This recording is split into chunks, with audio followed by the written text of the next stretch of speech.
Well, it starts with understanding that this is a channel for relationship building. And so one of the biggest mistakes I think a lot of people make is they see it as another marketing channel and they kind of treat it the same, and they sort of put a one-size-fits-all message into their emails, which can be very generic and looks, sounds, it smells like an ad. And that's the difference. That did work fine back in 2014, 2015, 2016. It's not working very effectively anymore.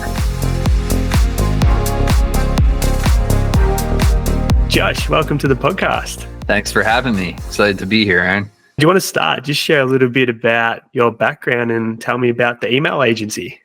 Sure. I actually started this agency with my brother back in 2018, and we are a email marketing agency, surprise, which is primarily what we do is email and SMS marketing for e-commerce businesses. So brands that sell physical products online. And we are a small company. We're about 9 people, but we have had the privilege of working with over 100 companies in various capacities over the years. Some where we're like fully doing all their email marketing for them, and then others where we are working with their team and sort of consulting them on how to do their email marketing in-house. Some brands we've worked with are Giordano's. If you've heard of them, they're a deep dish Chicago pizza company here in the US. Craft Sportswear, they're an international sports apparel brand. They work with Olympic athletes. And Mix Tiles is another one some people have heard of. That's a international home decorating company. So we've gotten to, work with companies big and small, all kinds of different products that they sell. And yeah, I mean, email is cool. That's what we say. it's a lot of people don't think so, but it is. It's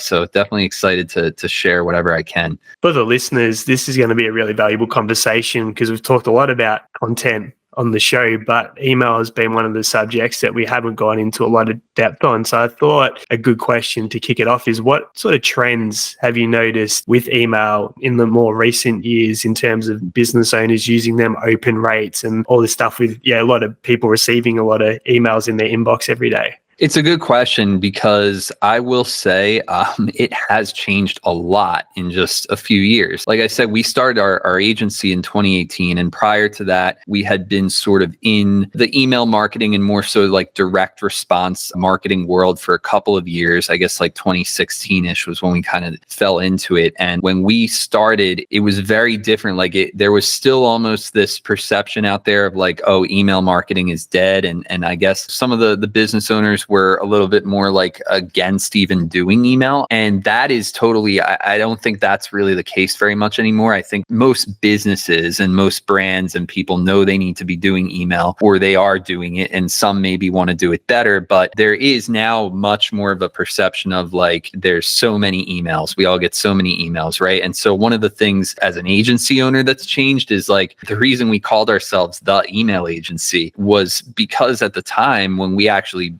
came up with the idea, if you want to call it that, when we decided this is going to be our agency is going to focus entirely on email marketing, there actually weren't very many doing that. There was a handful of agencies dedicated to email, but most marketing agencies servicing our industry were much more broad than just email marketing, where they would kind of do everything, or they'd be like focused on SEO or focused on social media. Today, that's not the case at all. Today, there are literally, just in my small like network of agencies, there's over 9,000 email focused agencies. So that has changed my business a lot because competition has exploded, and it's harder than ever for agencies in my space to sort of distinguish themselves. But that's a different conversation, maybe for a different day. In the email marketing world, I think something that's gotten way harder is standing out, just speaking to anyone who's doing email marketing, right? Actually getting open, because standing out among all the noise that's in the inbox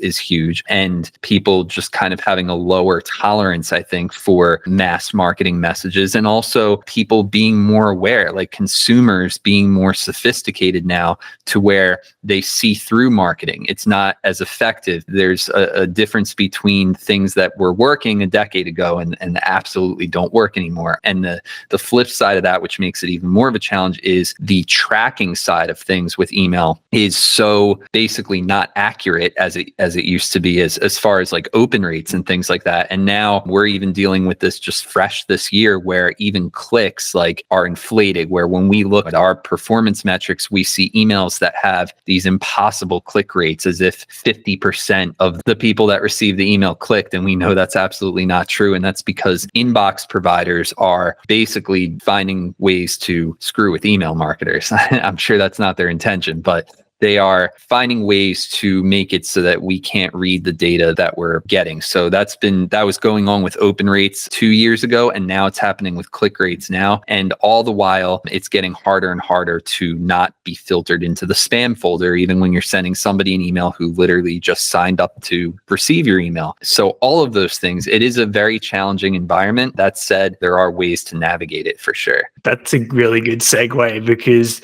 delivery, getting it into the main primary inbox and getting someone to open the email is arguably the biggest challenge and the step that you need to achieve for email to be effective. So do you want to share your biggest tips to, number one, get into the primary inbox, and number two, to get those open rates up? So I think that this is sort of a larger conversation in a way, because this kind of goes to how we think about email and some of the problems that businesses have when it comes to this. It really has to do with how they look at it to begin with, because what you need to remember is the inbox is not a place for advertisement. It never was intended to be that. It was intended as a personal space for communication. It is arguably the most intimate communication space we have. Obviously, I guess more intimate would be text message and being on the phone with someone. However, when it comes to the inbox, it has a degree of privacy that is, people really do value that. It is a direct one-on-one channel. And so unlike social media marketing or SEO or any of that, where it's a one-to-many channel, you're kind of giving a message out to a group, kind of like an ad on TV or a billboard or anything like that. Social media kind of falls in that category. Whereas with the inbox, it's a private one-on-one space. So it was never intended to be for advertising. So if you use it commercially, there are some things to keep in mind, which have to do with what does the person value? What do they want to see in their inbox? What is going to get them to not just open the email, but actually not mark you as spam or not unsubscribe or whatever. And it's actually better if they unsubscribe than kind of get your emails all the time, but ignore them, right? Better for deliverability if they just kind of unsubscribe and get out of there, right? So I think one of the biggest mindset shifts is email is not a marketing channel. It's a relationship channel. So if we want people to actually engage with our emails and ultimately convert, and that can be multiple things, right? Depending on what your business is, that could mean they buy something through the email, or that could mean they take the next step. Maybe you just want them to reply to you, or you want them to schedule a phone call or go to your website, what have you. How do we get that to happen? Well, it starts with understanding that this is a channel for relationship building. And so one of the biggest mistakes I think a lot of people make is they see it as another marketing channel, and they kind of treat it the same, and they sort of put a very one-size-fits-all message into their emails, which can be very generic and very looks, sounds, it smells like an ad, right? And that's the difference, is that did work fine back in 2014, 2015, 2016. It's not working very effectively anymore. And you have a marketplace where the majority of corporations, the majority of big businesses out there refuse to change. They're kind of doing the same thing that they've been doing for decades when it comes to email marketing. But as smart business people who are not huge corporations, and we're trying to grow our brands or our businesses, and we're trying to gain an edge in our marketplace, you will not get there by trying to copy what you see Best Buy doing in their email, okay? Or pick your law firm or any other, kind of bigger company that may be doing email marketing. What you see there is not necessarily effective. You will get a lot better response if you focus on a human to human connection, meaning that you talking your emails like a person. Very helpful if your emails come from a person, not just the brand as some umbrella, some logo that's talking, right? It should be a person-to-person communication. And that doesn't mean every single email has to be like that, but remember I said relationship channel. So you need to look at your emails as a whole. It's building something over time. That's really insightful. I know on the receiving end of lots of emails, a lot of them cold emails, which is a very popular strategy currently. I generally just go through delete, and don't open. It's very rare, the ones that do stop me in my tracks, and I actually take the time to open and read that. So what are some of the ways that you deal with that when it comes to, say, subject lines, the opening of the email? Because that's really what someone sees when they jump into their inbox. So how do you approach that with personalization and do it in a way where it doesn't feel like an ad or marketing? I do think there are two separate things. If talking about cold email, that is sort of a different, I'll call it a different science. Certainly something I use, my agency, that's how we started, right? We started by cold emailing businesses, and we still use that to this day. We get clients all the time from cold outreach. So it's something I do. That is another thing that has changed drastically over the years. And to do that effectively, we could spend a whole show just on that. I like to focus more so on permission-based email marketing, where it's like they've come to your website because they're interested, because they are looking for a solution to a problem. Ideally, there is something that has driven them to your site, and now you're giving them a chance to join your email list and be a part of the group of people that you communicate with on a regular basis. And so for any business that has that, it still comes down to the relationship, because I think that very first email is the one that most people will open. So if you've given them some incentive to join your email list, whether it's that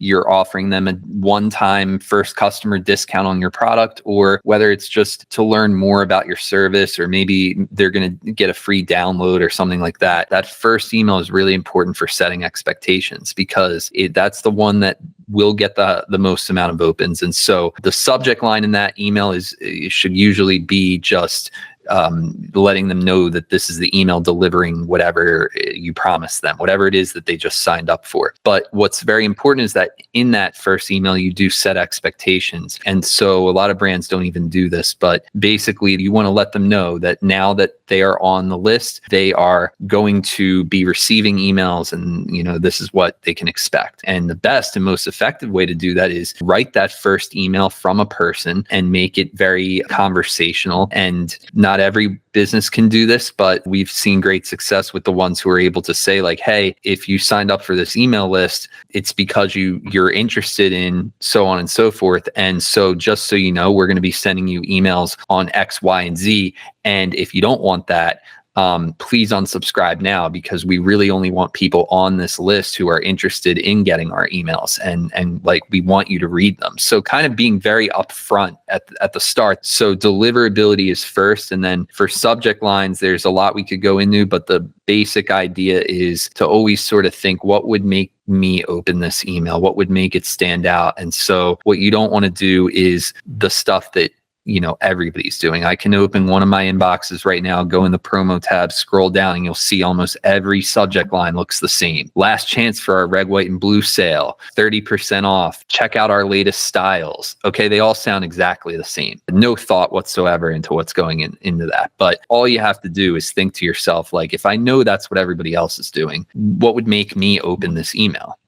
So it's almost just reverse engineering and or setting the expectations. That's brilliant. I've never had someone present that in the context of email. I think that's one of the best tips that I've ever heard, as someone that does have an automated sequence that goes to the opt-ins at our website. So on the deliverability side, is there anything that you can do so you don't end up in that spam or promotions folder from the outset? Yeah, I mean, there's a whole technical side of it, which I don't think would be as valuable to get into, but just know that you should have your setup as good as you possibly can on your domain and everything to get delivered. And there's things you can do about that. But on a more sort of tangible, like practical sense, and it goes back to what we were just saying too about expectations, is you want to look at your emails as an ongoing conversation. Like I said in the beginning, this is a relationship. So like the way that you can get good deliverability is by having good deliverability. And I know how that sounds, but deliverability is all about your reputation with the inbox provider. So think about Gmail. Okay, most people use Gmail or Google Mail as their primary email inbox. Okay, Gmail has a rating system that you can't see, and they score you based on the percentage of your emails that get certain actions, whether it's opened, positive engagements like clicks, replies, which by the way is that's like the most valuable engagement metric that you can get, and then negative engagement like unsubscribes or spam complaints, which is the worst one. And so the way to build that positive reputation though is by getting as many people as possible to respond positively to your emails. And that comes back around to the relationship thing. So the way that we continue getting good reactions and good positive engagement is we build a ongoing conversation that feels like a two-way conversation, because again, what is the inbox for? It's a personal one-on-one direct communication place. So what you don't want to do is have every email is an ad, or every email is promoting your service or you know, whatever it is, your business, and it's very one way, very non-conversational and dry, and basically they will pay attention to that for a very short time threshold. People have a low tolerance for that these days before they stop engaging. And that is what you don't want, because that's called churn. That's when people like open one or two emails from you and then they just stop opening them. And that is a negative indicator to Gmail or whatever the inbox provider is. So one way that I tell people to think about their email list is as a radio show. If you've ever listened to talk radio, they're, you know, not necessarily like a music show, but something where people are talking. So like sports talk is a great one. I listen to sports talk. And so like there's shows that come on every day, and I may not tune in every day, but I know that they'll always be there. And whenever I tune in, they're always sort of continuing a conversation that they started the day before, right? Or they're going into the next thing that makes sense from what they talked about yesterday. And a lot of times people do this on YouTube too. Not every YouTuber, but there's a lot of really successful channels where it's kind of formatted this way, right? It's kind of like you're tuning into a show, an ongoing series, right? That's a great way to think about email, because what that does is it keeps people engaged. There's always a next step. And so it's one thing to say that, it's harder to do it if you're a business or a brand. But what you want to do is start to think about, what are the problems that my audience has? What am I able to solve for them? And how can I translate that into an ongoing conversation? I mean, one of the best ways to figure that out is simply asking people, meaning you should use your email list as a springboard for ideas by asking them questions and asking them to reply. What do you think about this? Reply and let me know. And then you read your replies, and then that can inform what is the next email going to be about. And a great way to continue that conversational thread is saying things in your email like, hey, last week we asked you about this, and here's some of the responses we got. I just actually want to focus on something that one of you said, which was this. And then we kind of continue from there. And of course, this all relates back to your products and your services, and how you sort of transition into selling that through email is another matter. And it's going to be highly dependent on what your business is. But you can get a sense at least of how this is a different way to do email than what you may be used to seeing in your inbox, which is a lot of junk mail, honestly. That's very practical as well. Definitely has the cogs turning in my mind on how to structure the continuity emails that we would send out, say on a weekly basis outside of the sequences that we have running. That's a really, really good tip. So the next thing I wanted to ask that we touched on before we jumped into the podcast was, you said you had some frameworks around content for emails. I'd really love to pick your brain and understand how you approach that side of emailing. Yeah, for sure. That's cool, because I don't always get to talk about it, but I think that a big problem, I mean, I know this because I people tell me this all the time. A big problem is I don't have an infinite number of ideas to email about. Like, how do I come up with things? And I think that that's probably something you hear too if you talk to people about, like, what do I post on social media? Or it's always kind of a challenge, right, to come up with the next thing. And so I learned this framework. It was initially applied to investing. Have you ever heard of Howard Marks? No, I haven't personally.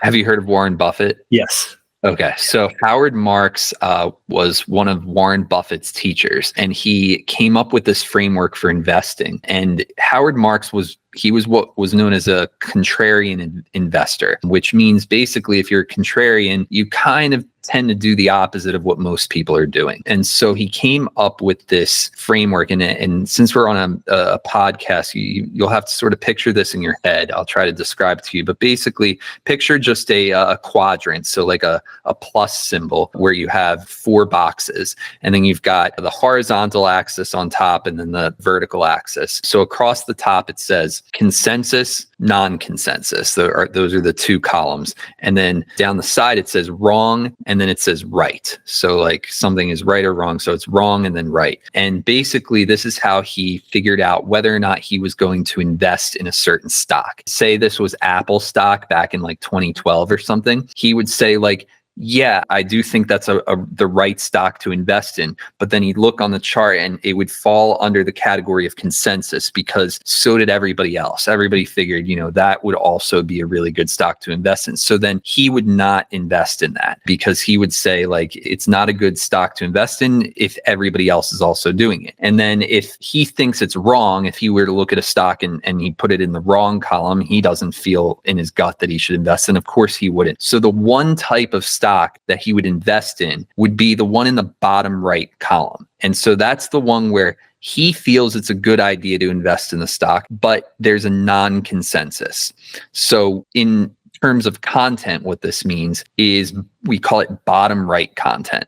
Bottom right content means it's something that you feel is right or you agree with, but there's not a consensus about it. And the thing about bottom right content is it always wins, meaning that it gets people's attention more than all the other content you'll see. So if you, like, for example, since we're talking about email marketing, if I were to think of this content, email marketing is important. Everybody should do email marketing. That's an idea that I agree with. I believe it's right.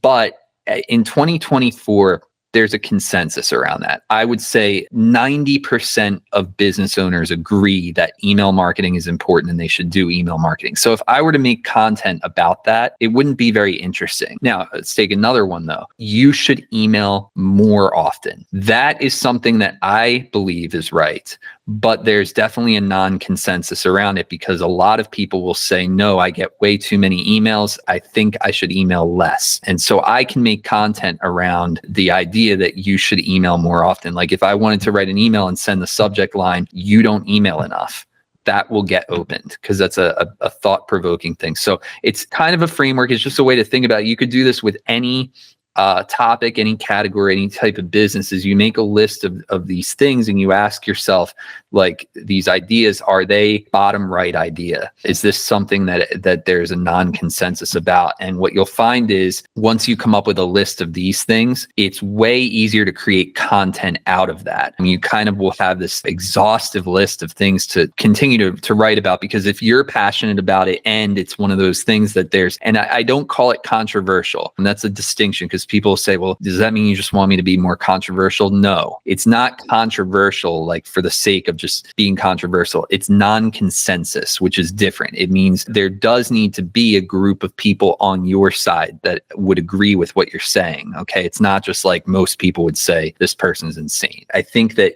when it comes to creating content, if we are able to do the hard work first of figuring out what are these bottom right ideas, it becomes way easier to have this ongoing stream of conversation. And on that note, how often should you email in your opinion? There's no answer, because it really goes to how often do you want to keep in touch with the person you're trying to build the relationship with. If you are thinking about email the old way, which is constantly send an advertisement that kind of always looks and feels and sounds exactly the same, then of course you're going to get a poor result if you do that a lot. But if you are building a relationship, then the answer is, if I'm keeping up with somebody on YouTube that I like, then they're probably posting one video a day. I might not watch every video, but it's there, right? And at some point I may go back and watch a bunch of them. And same thing with the radio show. The radio show is always there. I know I can tune in, right? So don't forget that people are very busy. They are not going to see every email of yours, but you are thinking about it the wrong way. If you're afraid to bother people, you're afraid to get more unsubscribes. And so therefore you send less. But now what's happening is you're reaching way less people, because on any given day, there's only a certain number of people who are even capable of seeing your email, like who are going to be checking your email in the time window when you're sending. So it comes down to making sure that there's variety in what you send. And believe it or not, if you are infrequent with sending, that is way more detrimental to your engagement. It's way more likely to get unsubscribes, because if I don't get used to seeing you very regularly, then I'm more likely to unsubscribe when I do see you, because it's like, oh, when's the last time I got an email from Marshalls or whatever the heck company it is? I'm probably, I don't even know why I signed up for this, right? So if, on the other hand, I see your email there pretty much every day, every other day, something like that, then I'm much more likely to I'm not going to read everyone, but you're a sender, you're a trusted sender in my inbox, so I will see them. And what about the tools and the technologies that are available to business owners that want to lean into email, or they are currently sending email? What are the platforms and what are the tools that you recommend to support email marketing? So that's going to depend on what your business is, truthfully, because the softwares that we use with our clients are usually the ones that are very like e-commerce specific. So Klaviyo is the big email marketing platform that our clients use, but that may not be the case for your business. That's not the one that I use for my own personal business. I use something called ActiveCampaign, which has its pluses and minuses. They all kind of do. What matters is you find an email platform that's easy for you to use and that you can see yourself going into regularly and actually using. I think the one that's maybe missed a little bit more is you need a software that will capture email addresses on your website. And that's the one where there are better solutions than others. And I always tell my clients that it's important to not forget about that step, because when somebody's on your website, they are most likely to enter their email when there is a pop-up that comes up and interrupts their process of being on your website, but it asks them the right question or it gives them the right offer at the right time to opt in. And so usually what we find is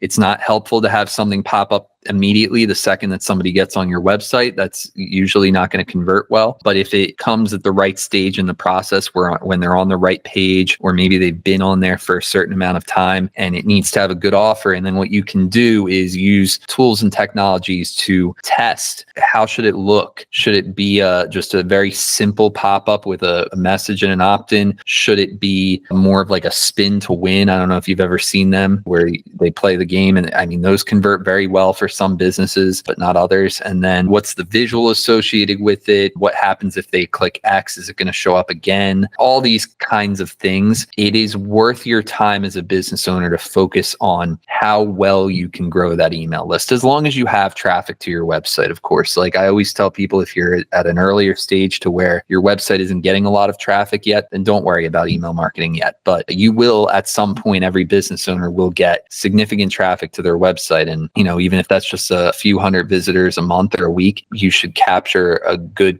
percentage of them on your email list and market to them directly in the ways that I'm talking about. Really important note that for anyone that's tuning in as a business, has a website, has been doing this for a while, that hasn't optimized their site to collect emails, I think lean into that and get some support if you don't know how to do it, because you are leaving so much on the table when you don't collect that traffic starter. So I had a question for you, and it may be a little bit broad, but with all the businesses that you work with, do you have some tips or strategies that actually increase or drive more sales through the email marketing process? It is a broad question. I mean, there's so many things. I think that the best thing, though, there is one answer I can give, which is direct response copy, understanding direct response copywriting, which that is a whole field. That's something with our agency. It's very important when we talk to people who are, potentially looking for an agency, but they talk to a bunch of different agencies, is that we are a direct response agency. And so direct response, for those of you who don't know, I mean, it's really just like the science of getting people to take action through the words that you're saying to them. And The thing is that there is really a science behind that, in some ways an art form, and it goes back decades to like classic advertising back in the 50s and 60s. There's like a really old book from, I believe it was the 50s, might even be 40s, called Scientific Advertising by Claude Hopton. It's a tough read, but it introduces this concept. What we have is today a lot of people,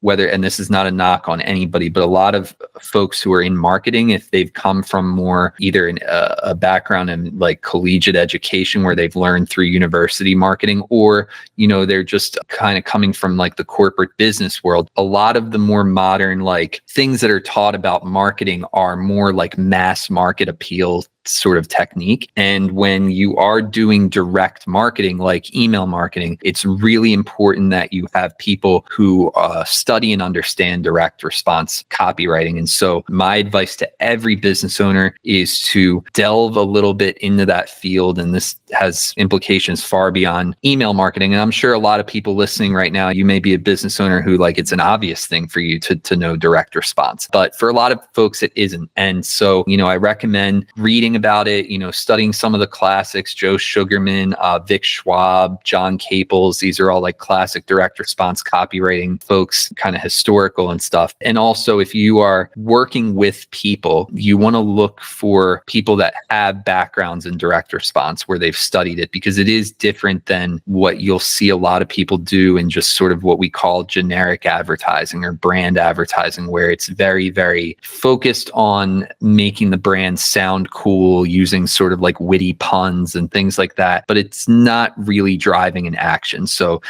direct response uses psychology. It's saying the right words at the right time to get an action. So I would say above everything else, that's what drives sales in any kind of marketing, but that, and also having a good offer.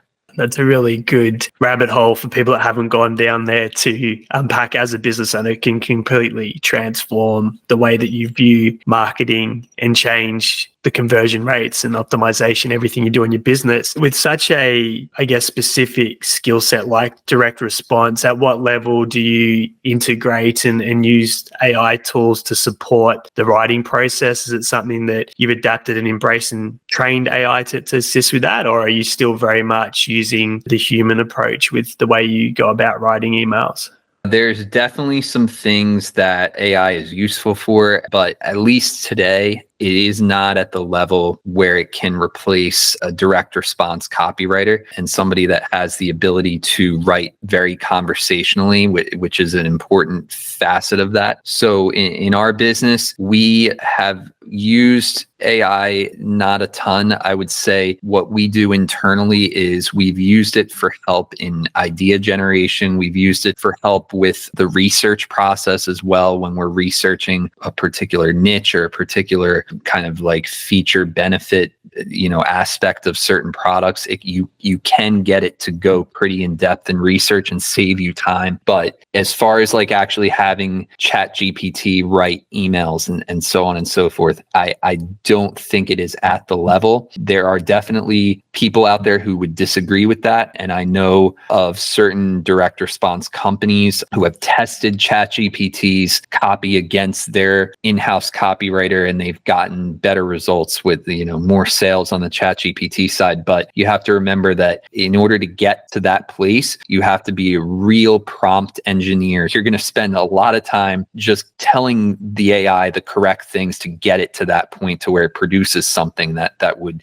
get those results. So I would just caution people in that way. And remember, again, this is about building a relationship. And so in order to have that connection, it's best to have a human behind it. One of the themes that has come up on the show many times is you have to actually have the original skill set in order to be able to get quality output using a tool like that. Because if you don't know how to prompt it and you don't know how to give it instruction, you're just going to get a very generic output. And I know from our standpoint, we still don't get anything that resembles through ChatGPT and these sorts of tools, what we Yeah. get when we write it in a human language with a human voice in a human style. So like you said, very easy to generate ideas and to spitball with it. But in terms of getting it to write something where I think people like you and me that are in the space, we can instantly tell someone has just leaned into AI for that email or for that post versus Right. something that can't be duplicated. So really glad to hear that we're on the exact same page there, because I've spoken about it that many times on the podcast. So Yeah, I wish, to be honest, I wish ChatGPT